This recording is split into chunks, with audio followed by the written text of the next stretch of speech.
नमस्ते दोस्तों। आज हम सांख्य योग के द्वैत सिद्धांत के बारे में जानेंगे। आइए शुरू करें।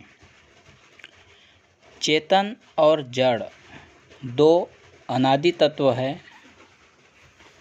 चेतन तत्व अर्थात पुरुष अपरिणामी, निष्क्रिय, निर्विकार, ज्ञान स्वरूप, कुटस्थ, नित्य है। जड़ तत्व अर्थात मूल प्रकृति त्रिगुणात्मक, सक्रिय और परिणामी, नित्य है। चेतन तत्व की सन्निधि से जड़ तत्व में एक प्रकार का ज्ञान, नियम और व्यवस्थापूर्वक विरूप अर्थात विषम परिणाम हो रहा है। सत्व में क्रिया मात्र रज और उस क्रिया को रोकने मात्र तम का सबसे पहला विषम परिणाम महत्तत्व कहलाता है। यही महत्तत्व सत्व की विशुद्धता से अपने समष्टि रूप में विशुद्ध सत्वमय चित्त कहलाता है, जिसमें समष्टि अहंकार बीज रूप से रहता है। यह ईश्वर का चित्त है और अपने व्यष्टि रूप में सत्व की विशुद्धता को छोड़े हुए सत्व चित्त कहलाते हैं, जो संख्या में अनंत है, जिनमें व्यष्टि अहंकार बीज रूप से रहते हैं। ये जीवों के चित्त है। चेतन तत्व में अपने ज्ञान के प्रकाश डालने की और महत्तत्व में उसको ग्रहण करने की योग्यता अनादि चली आ रही है। पुरुष से प्रकाशित अथवा प्रतिबिंबित समष्टि चित्त समष्टि अस्मिता और व्यष्टि चित्त व्यष्टि अस्मिता कहलाते हैं।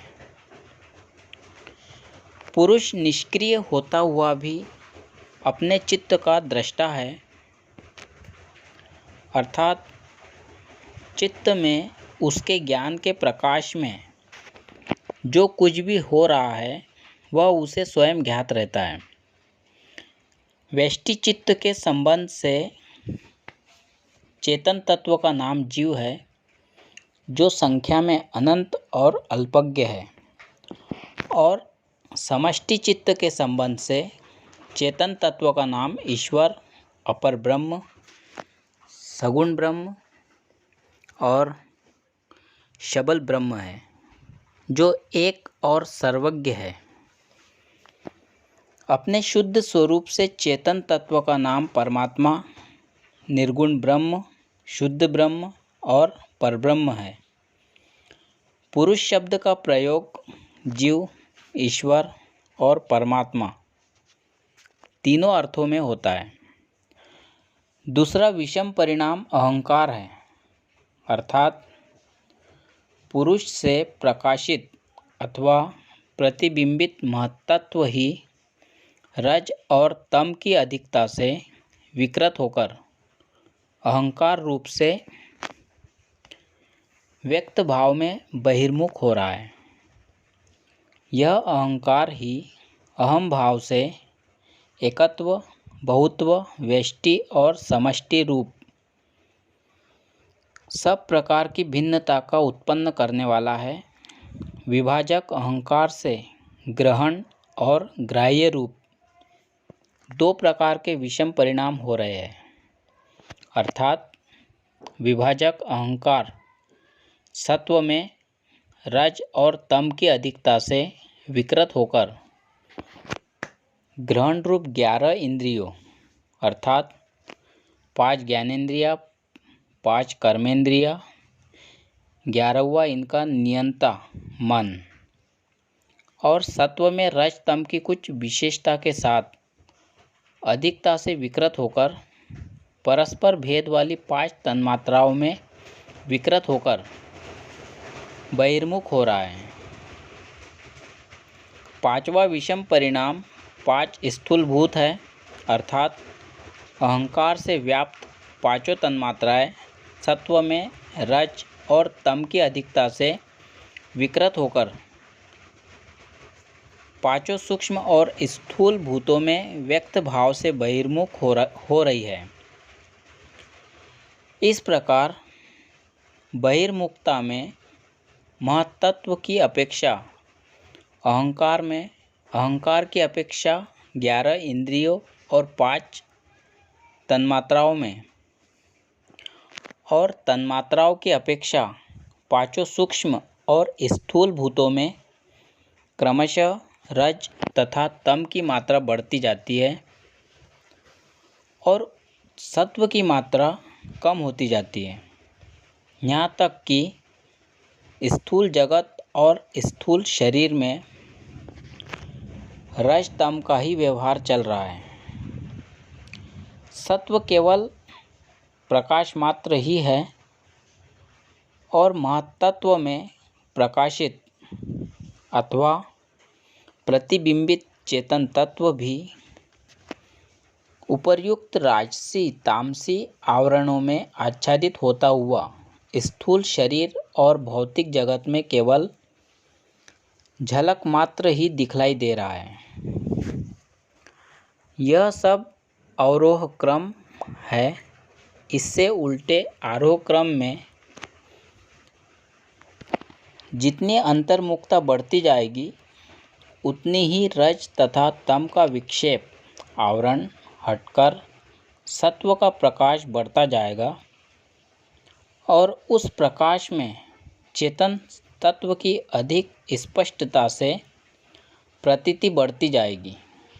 इस प्रकार अंत में गुणों के सबसे प्रथम विषम परिणाम रूप चित्त को भी सर्ववृत्ति निरोध द्वारा अपने कारण में लीन करके शुद्ध चेतन स्वरूप में अवस्थिति प्राप्त की जा सकती है। व्यष्टि चित्तों में जो लेशमात्र तम है उसमें बीज रूप से अविद्या विद्यमान है।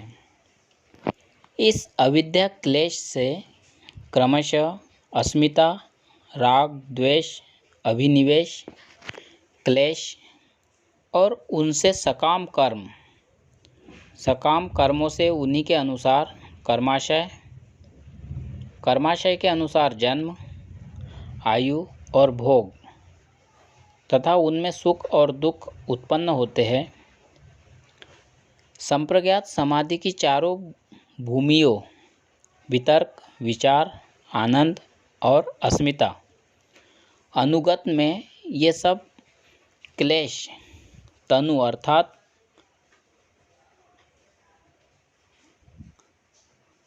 शिथिल हो जाते हैं और उसकी उच्चतम अवस्था विवेक ख्याति में सत्व की विशुद्धता से सारे क्लेश अपनी जननी अविद्या सहित दग्ध बीज तुल्य हो जाते हैं।